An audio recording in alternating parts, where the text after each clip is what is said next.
Hello again. This is the second half of Cliff's theories on beer. Okay? It was so long that we had to break it into two parts. So here we are with the final part.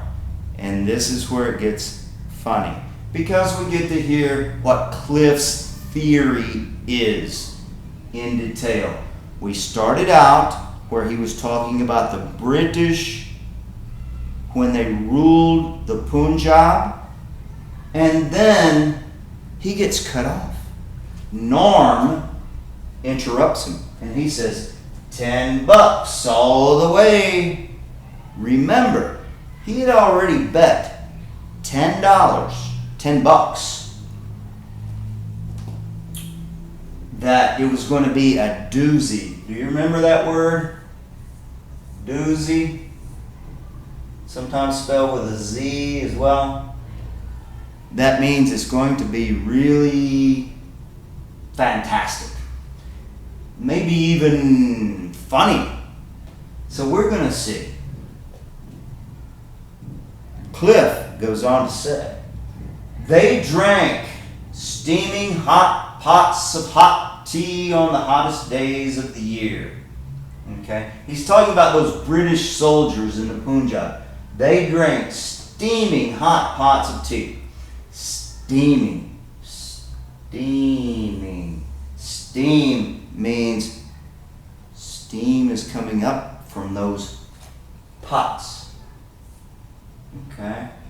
And they drank them. Okay? Even though they were the hottest days of the year. So they were drinking very hot. Steaming, you can just call that as very hot. How about that? If it's steaming, it's very hot. And then he goes on to say hot. He's kind of like repeating himself, actually. He didn't even need to say hot right here, because if it's steaming, we already know it's very hot, right?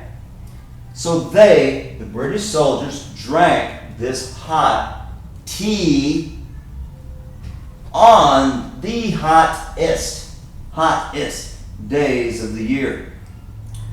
Now, why did they do it? Why would they do it?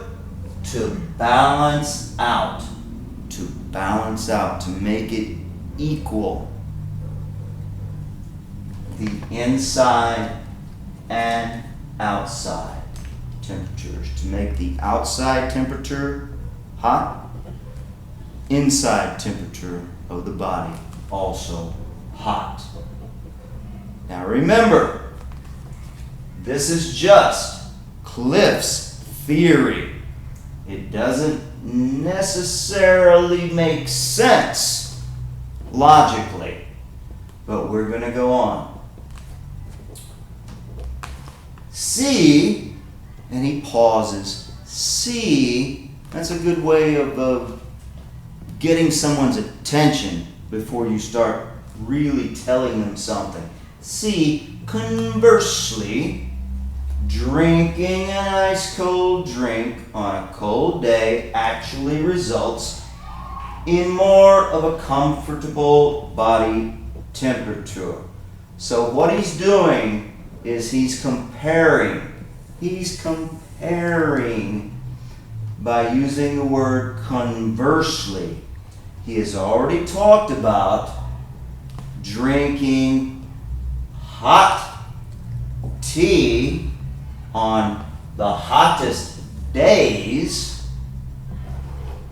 Now he's saying conversely, the opposite, to drink something cold on a cold day. Okay? This is his explanation. And he says it actually results in more of a comfortable body temperature. Now let's look at this sentence one more time.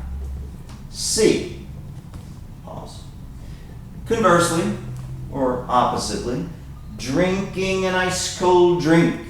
Drinking an ice cold drink. See how I said that? Very fluidly. On a cold day, at Actually, now listen to this word. This is an interesting word because this T sounds like a CH. That T sound in this word sounds like a CH, and you will notice that in many English words where you have the T and the U following it. That T then will no longer sound like a T, it will sound like a CH. Actually results in more of a comfortable. Listen to this big long word. Comfortable. Many people will say it very quickly, not completely the way it should be pronounced, as I am doing, comfortable. They will say it comfortable, comfortable, comfortable.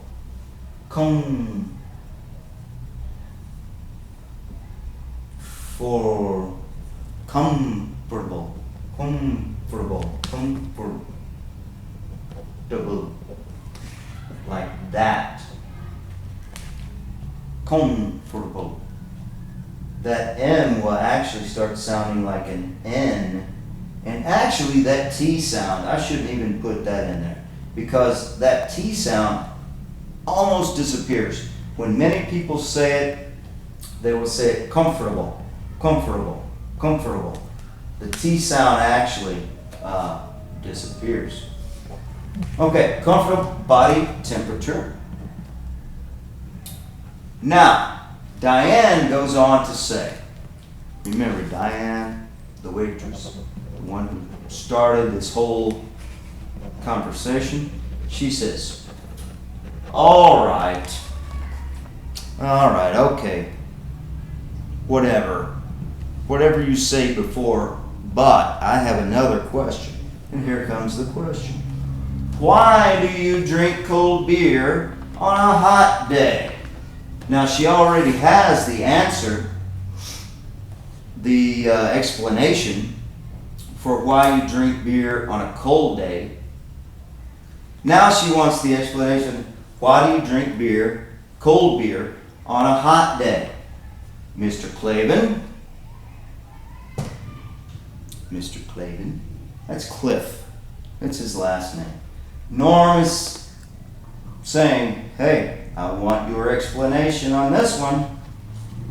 And here comes the one-liner, which is very funny, and he says, what else you gonna do with it? Apparently he ran out of explanations. So he just said, what else you gonna do with it? Now this is funny right here, because gonna is actually a mispronunciation of going to. Get that straightened up a little bit. Okay. Going to. If you say it fast, going to. Gonna.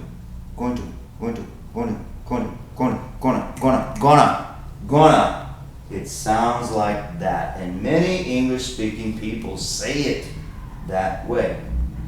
Gonna, and they skip that T sound, and they skip the ing sound. Okay, what else you gonna do with it?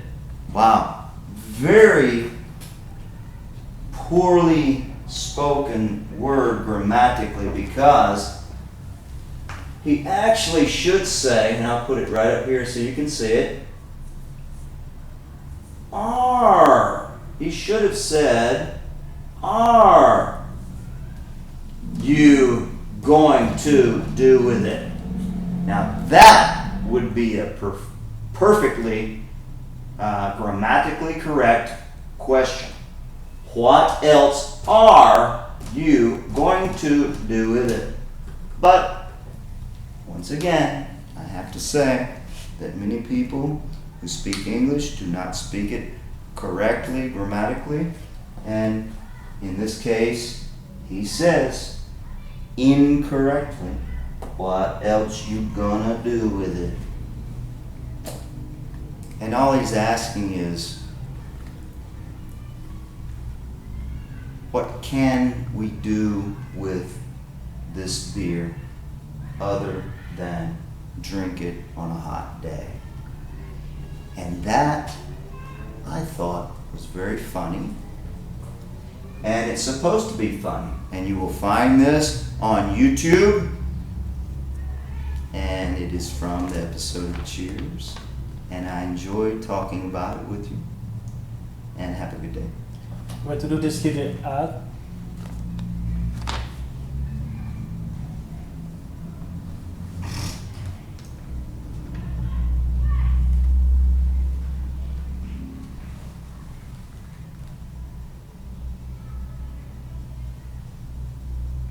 You can fix that in your own word.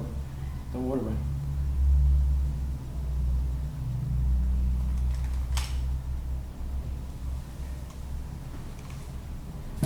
Okay.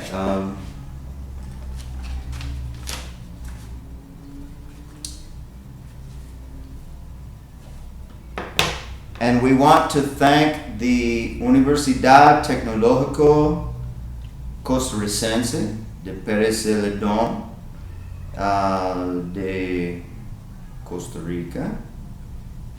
Y